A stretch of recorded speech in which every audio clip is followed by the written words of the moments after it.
So people have been asking me, how do I pack my gear? Not just what I pack, because you can find gear guides pretty frequently for a lot of, outdoorsy influencers, not just what I pack, but how I pack.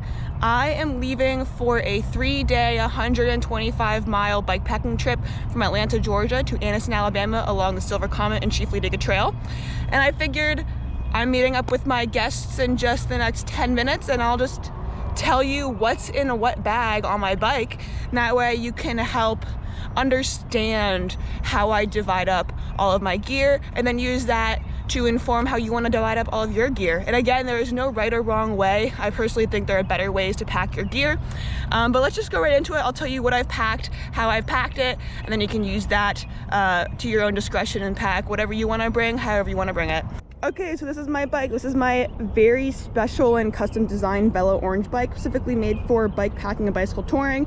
Let's talk about what's in every single bag, and yeah, waste no more time. First, starting in the very front, we have a hammock tent. Now I can't tell you which tent that I got because this was actually given to me by somebody that I met biking from Atlanta to Baltimore my first trip in 2021. He carried like a tent and a hammock tent and he didn't realize he didn't need all of it, so he just gave me his spare. It's really good. This is a hammock tent and I use this for trips where I don't want to bring the full tent. These are voile straps specifically from Outer Shell. Whatever you do, don't use bungee cords. Use these like way more industrial straps. They're super secure, super strong. Staying in the front, we have these Ortlieb front rack panniers. I think in this one, let's open it up. Let's open it up. Come on. Oh, I think I've stuffed a lot of food in there. I have a block of tempeh. I don't really care too much about food safety. I got some fruit. And I have my toiletries bag, and I think I have some other gels and stuff in there. Yeah, I'm a little bougie. I like to bring like full fruits and vegetables and not just like juices and powders. Alrighty, in the second fork bag, let's take a peek. Come on. Oh, I have some keychains at my guest spot and a balaclava that belongs to one of my guests, so those are gonna get rid of pretty soon.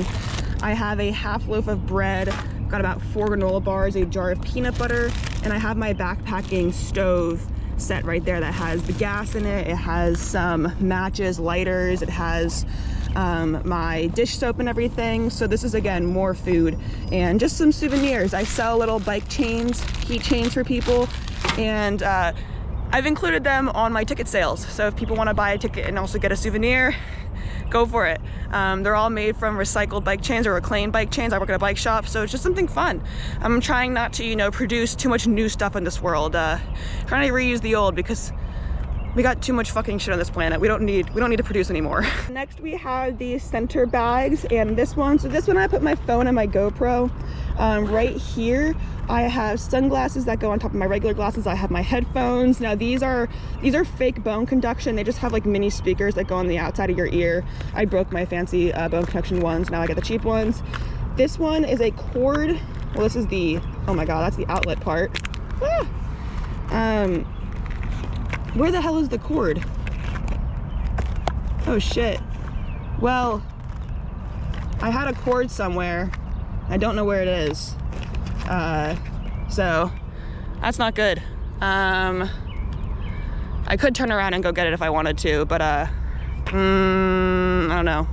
Here I have all of my like mechanical problems. I have my wallet here. I have like zip ties. I have a missing chain link. I have my patch kit. I have sealant. I have dart kits. I basically have like everything that could go wrong, a solution for that here. Still not seeing my cord. Not good. Okay, I found my cord, everyone. It was in a different pocket, which is a little strange, but on this side one, so this side one, like over here, this one's much deeper and this one's just like quite thin. So I usually keep my fork or my spork. I have a little bit of sunscreen right here, even though I'm wearing sun sleeves today. This is my multi-pronged cord I was talking about. I got this at an airport. So instead of packing 3 different cords, you can just attach these on and it works. I have another spork, some gels that I probably won't use in bungee cords, just in case, like, I don't know, it's just putting like a vegetable, like a cucumber on the back of my, on the back of my bike. There is no way in hell I'm opening that up. That is all food. It might have, yeah, no.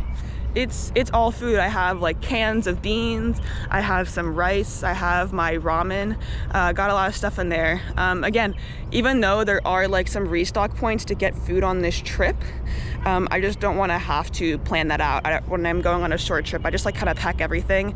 That way I don't have to think about getting food along the way. And also most of the food along the way is going to be like Zaxby's and Chick-fil-A, and you know, as much as I like greasy food sometimes, I'd rather eat some lighter food, a little bit healthier. Again, like, you know, sometimes eating the greasy food is really good on a trip like this, but I don't know, I'm not really feeling it this weekend. Not really feeling the greasy food. I prefer to go to like a little like mom pop shop for that.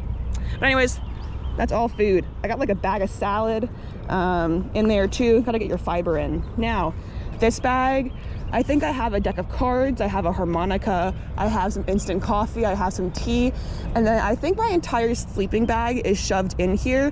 A raccoon ripped that open at one point, which is quite sad. But my entire sleeping bag is stuffed in there because the sleeping bag, that it came in is like quite tubular, it's quite long, and it didn't really fit in that bag. So I just took it out of that sleeping bag and just shoved it onto that pannier, and I do rinse them out after most tours, so it doesn't collect too much dirt. And this final one, I have all of my clothing for the trip, which has some like flannel pajamas, I have a t-shirt, I have a hat, I have some extra socks, some extra underwear, etc. I get cold, and we are camping this first night, so it might get a little cold. I also have convertible pants, which I may or may not need for a short trip like this, but yeah. And then this big blocky thing is my giant battery pack, and I have a headlamp and a collapsible lantern in there. The collapsible lantern is kind of mid, but I don't know, it works. And I think that is everything I have packed for this trip. As the tour guide, I tend to overpack because if somebody needs something, I can hand them like an extra jacket, or I have the extra screws, or you know, I have like that bottle of lube for the chain, like all these little things. So I overpack because people are, you know, relying on me to give them a really fun journey outside. So it's better to overpack than underpack for a trip like this. Anyways, I hope you found that helpful in knowing how to pack your gear.